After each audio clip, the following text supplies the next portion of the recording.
This channel does not promote any violent, harmful, or illegal activities. All content provided by this channel is meant for an educational purpose only. পাকিস্তানের প্রাক্তন cricketer তথা প্রাক্তন প্রধানমন্ত্রীকে দোষী সাব্যস্ত করল সেদেশের আদালত। আল কাদির ট্রাস্ট মামলায় 14 বছর কারাদণ্ডের সাজা হল ইমরান খানের। একই মামলায় দোষী সাব্যস্ত হয়েছেন তার স্ত্রী বুশরা বিবিও। মিলেছে 7 বছরের কারাদণ্ডের সাজা। আল কাদির ট্রাস্ট মামলায় সাজা ঘোষণা ঘিরে লাগাতার বিড়ম্বনা তৈরি হয়েছিল পাকিস্তানের বুকে। গত বছর ডিসেম্বরে শুনানি শেষ হলেও সাজা ঘোষণা ঘিরে তারিখ নির্ধারণে সমস্যায় পড়েছিল ইসলামাবাদের এই দুর্নীতি দমন আদালত।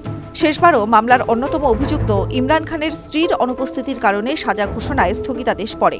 তবে আপাতত সংকটমোচন আদালতের। দুর্নীতিকাণ্ডে ইমরান খান এবং তার স্ত্রীর বিরুদ্ধে সাজা ঘোষণা করল আদালত।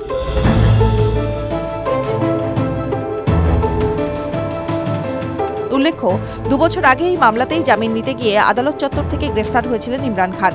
পরবর্তীতে সেই গ্রেফতারিকে অবৈধ বলে ঘোষণা করেছিলেন পাক সুপ্রিম কোর্টের প্রধান বিচারপতি উমর আটা বন্দিয়াল। সেই সূত্র ধরে লাহোর হাইকোর্টেও জামিন মঞ্জুর হয়েছিল ইমরানের, কিন্তু রাষ্ট্রদ্রোহের একাধিক মামলায় ফেঁসে থাকার দরুন জেল মুক্তি হয়নি তার। এবার আরও শিরে সংক্রান্তি ইমরানের। দুর্নীতিকাণ্ডে মিলল 14 বছরের কারাবাসের সাজা।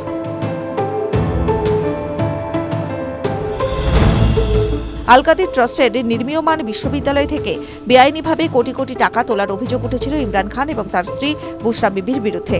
প্রায় 2000 কোটি টাকার এই দুর্নীতিকাণ্ডে ইতিমধ্যে দোষী প্রমাণিত হয়েছেন খান দম্পতি।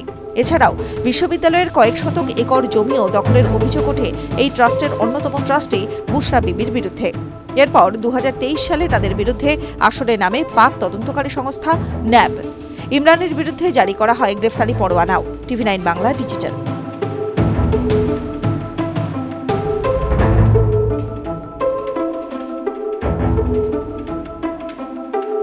Thank you.